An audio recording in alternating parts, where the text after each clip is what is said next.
All right, diving enthusiasts. Today we're plunging headfirst into a topic that honestly sends shivers down my spine a bit. Rescuing an unresponsive diver. Yeah, it's heavy stuff. But Yeah, knowledge is power, right. right? And that's what we're all about here, equipping you with the tools and the know-how to handle even the toughest situations underwater. You got it. We're cracking open the old diving manual, specifically the section on handling an unresponsive diver. We're talking serious business here, folks. The kind of stuff you hope you never have to use but need to be ready for, just in case. Absolutely. It's one of those things you practice, you drill, and you hope you never ever have to put into practice for real. Exactly. So let's paint a picture here.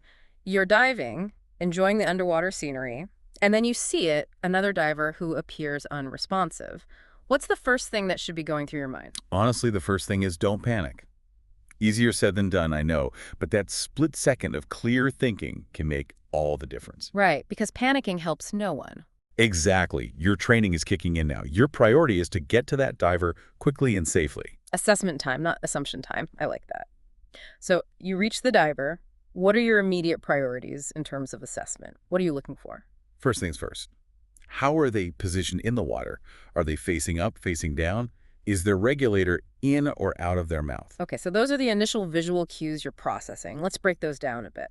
Let's say you get to the diver and the regulator IS in their mouth. What's the next move? Even if they're not breathing, you do not, I repeat, do not remove the regulator. Okay, so even if it doesn't seem like they're breathing, that regulator stays put. Absolutely. It could be what's keeping their airway clear, preventing water from getting into their lungs. And who knows, if they regain consciousness during the ascent, that regulator is right there. That's a good point. Now, what about the opposite scenario? You reach the diver, and the regulator is OUT. What then? In that situation, don't waste precious seconds trying to put it back in. Your focus shifts to getting them to the surface ASAP. Got it. All right, so you've assessed the situation, regulator in or out, and now it's time for the ascent. I imagine bringing an unresponsive diver up isn't as straightforward as it sounds. What are the challenges there? It's all about control, or rather maintaining it. You're managing two sets of buoyancy now, yours and the unresponsive divers.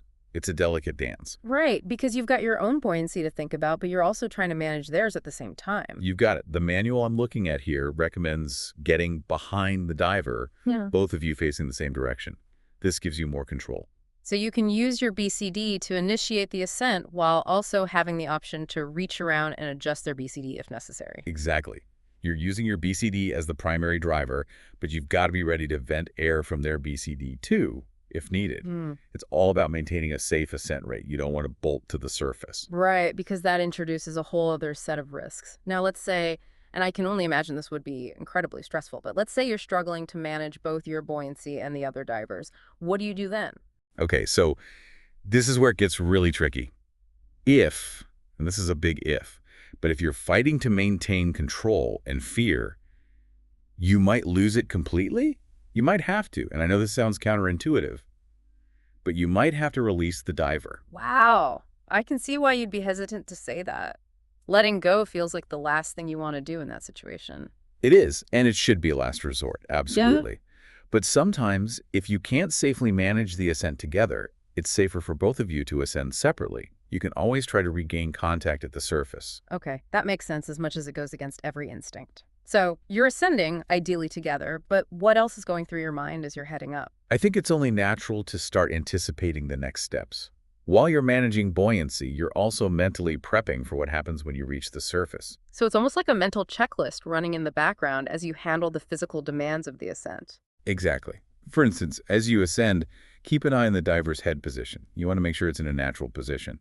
And don't stress about expanding air in their lungs. That'll naturally vent out as you ascend. You might even consider dropping their weights right before you break the surface, just to make sure they're positively buoyant. Makes sense. And then, of course, comes the in-water rescue breathing, if needed. But we'll save that whole can of worms for another episode. Definitely a topic for another deep dive. Well, this has been sobering, to say the least. It really drives home the importance of being prepared, of knowing not just what to do, but why you're doing it. Any final words of wisdom for our listeners, especially those going through their certification right now?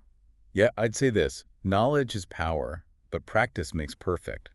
Don't just read about these skills. Practice them. Grab your dive buddy, hit the pool, and rehearse these steps.